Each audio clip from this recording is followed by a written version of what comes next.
ကဲကျွန်တော်တို့ဒီစပင်လေးဆွဲတာလေလေယာလေးထပ်တာ recording လေးရက်သွားလို့ပါနော်ရှေ့ပိုင်းလေးမပါဘူးဒါပေမဲ့တူတူပါပဲနော်ဟိုစပင်ဆွဲနည်းကတူတူပါပဲအဲ့တော့ရှေ့ပိုင်းလေးရက်သွားလိုက်လို့ပါကဲအောက်ခံဆေးပေါ်မှာကျွန်တော်တို့ဒီနက်ပြရောင်လေးပေါ့နော်ဒုတိယလေယာဖြစ်နက်ပြရောင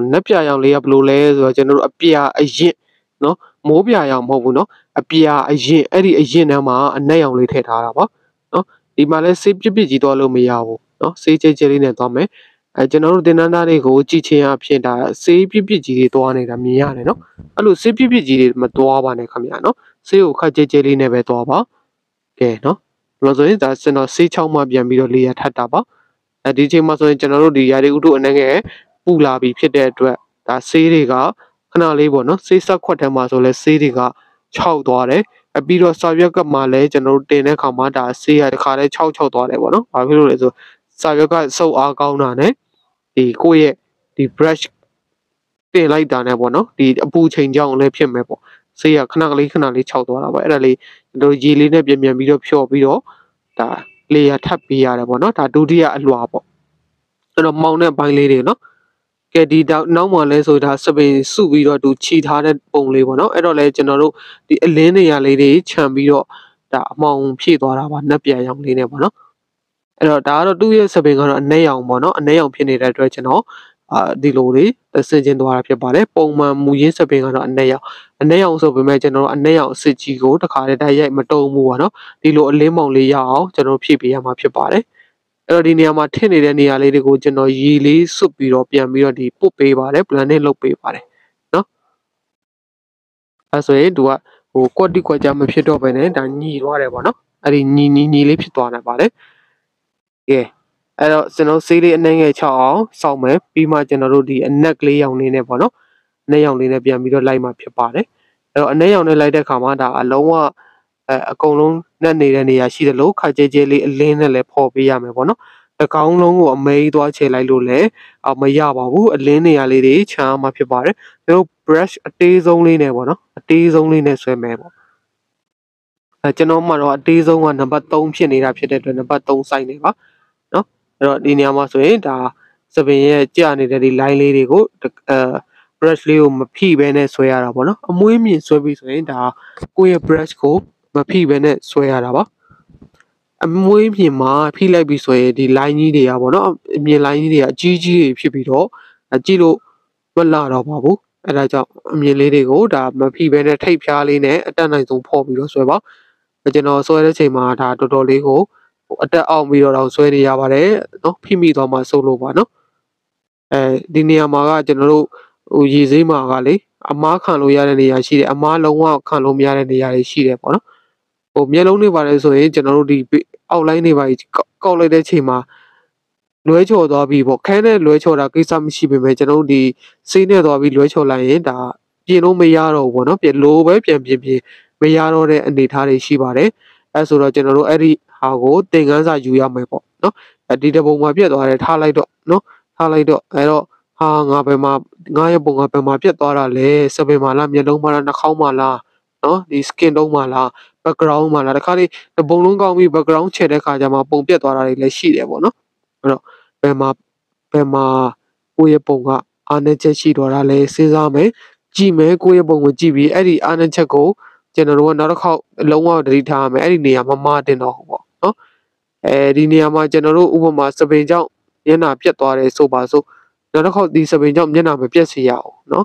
စပင်မှာကျွန်တော်အရင်သတိထားပြီးတော့ဆွဲတော့မယ်ပေါ့နော်အဲ့လိုလေးရှိပါတယ်ဒီနေရာမှာကျွန်တော်တို့မျက်လုံးပြတ်သွားတယ်ဆိုပါစို့နော်အဲ့ဒါဆိုရင်ဒီပုံမှာမျက်လုံးပြတ်သွားတဲ့အတွက်နောက်ပုံမှာငါမျက်လုံးကိုသတိထားဆွဲတော့မယ်ငါကြောက်စပင်မျက်လုံးတွေမပြတ်စေရဘူးဆိုပြီးတော့ဒါသတိထားပြီးတော့ထိမ့်ပြီးတော့ဆွဲရမှာဖြစ်ပါတယ်နော်ကဲဒီမှာစပင်ဆိုရင်ဒါဒီအခွဲချောင်းနေရာမှာသူကအောက်ကိုခွဲတယ်ဆိုတော့လေအောက်ထဲကိုဥကြီးပြားရှိတယ်မလားအဲ့ဒီကိုစိုက်ဝင်သွားတာဖြစ်တဲ့အတွက်အဲ့ဒီထိပ်ဖြားလေးတွေကပို့ပြီးတော့ကျွန်တော်တို့မဲပေးရမယ်နော်ထိပ်ဖြားလေးတွေကမဲပေးရပါမယ်ဒီမှာအရေးကလေးတွေကြားပေးရပါမယ်ပြောင်းချောနေအောင်လုပ်လို့မရပါဘူးနော်အရေးကြတဲ့နေရာအရေးကြပေးရမယ်ဒါမှကိုယ့်ရဲ့ပုံကဒါကြွတ်ကြွကလေးဖြစ်မှာပါနော်ကဲဒီမှာစပြီးပေါက်တဲ့ဆန်စားနေရာတွေကလုံးဝ black ဖြစ်ရပါမယ်ဘာပြောင်းလဲအမှောင်ဖြစ်သွားတာပေါ့နော်ကြားတဲ့ဟိုဒါ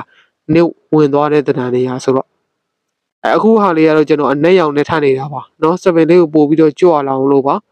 ကြည့်ကျွန်တော်တို့ဘယ်ဘက်နဲ့ညာဘက်ကိုကြည့်ပါညာဘက်ကမထရတဲ့အတွက်ဒါ flat ဖြစ်နေတယ်ဘယ်ဘက်မှာထားလိုက်တဲ့အတွက်ဒါအမောင်လေးတွေတူးတယ်လေးတွေစပင်ရဲ့ကြွတဲ့တူးတယ်လေးတွေပေါ့နော်အဲ့လေးပေါ်လာပါတယ်ကဲဒီမှာဆိုရင်ကျွန်တော်တို့စံသားလေးတွေအမွှေးမြင်လေးတွေပေါ့နော်နှစ်ဖူးပေါ်ကိုဖျို့ဖျဲကျနေတယ်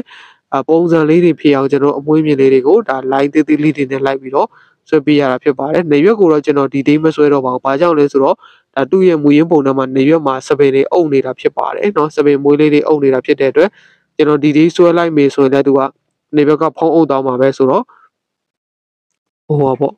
ဒီဒေးမဆွဲတော့ဘူးပေါ့နော်ကျွန်တော်အကြံတုံးလေးပဲခြေထားလိုက်ပါတယ်เนาะကျွန်တော်ဒီမှာအမောင်ရှိတဲ့နေရာလေးတွေအလင်းကတော့အစကတည်းကခြေထားတာဖြစ်တဲ့အတွက်ကျွန်တော်အဲ့အလင်းနေရာကိုတော့အလင်းအဖြစ်ခြံဖို့လိုအပ်ပါတယ်ဟိုခဲမှာတော့ကလည်းအများကြီးပြောရပါတယ်เนาะစပင်ကိုဒီအဖြူအမဲအကန့်အနေနဲ့ပေါ့နော်မဖြစ်စေနဲ့เนาะတုံးနေပြတ်မနေစေနဲ့ဒါမျိုးလေးတွေ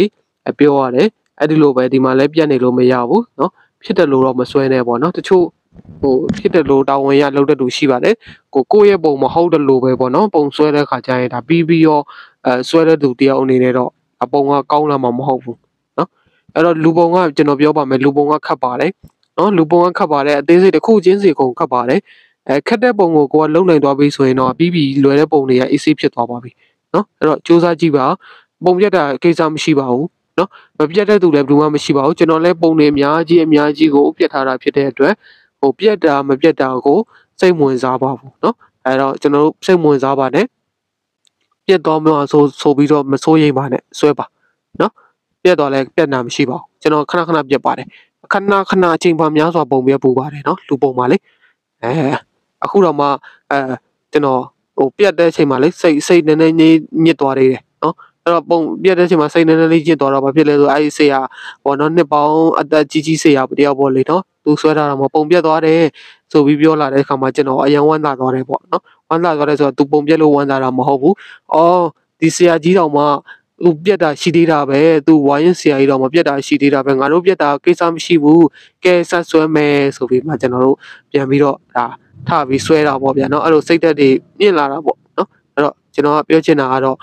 ပုံပြတ်တာကိုစိတ်မညစ်ပါနဲ့ပေါ့เนาะအဲ့တော့စမ်းကြွကြည့်ပါဟိုဆွဲရင်းနဲ့တိသွားတာပါเนาะပုံပြတ်သွားပေမဲ့ကျွန်တော်ဆွဲရင်းနဲ့တိသွားတာပါ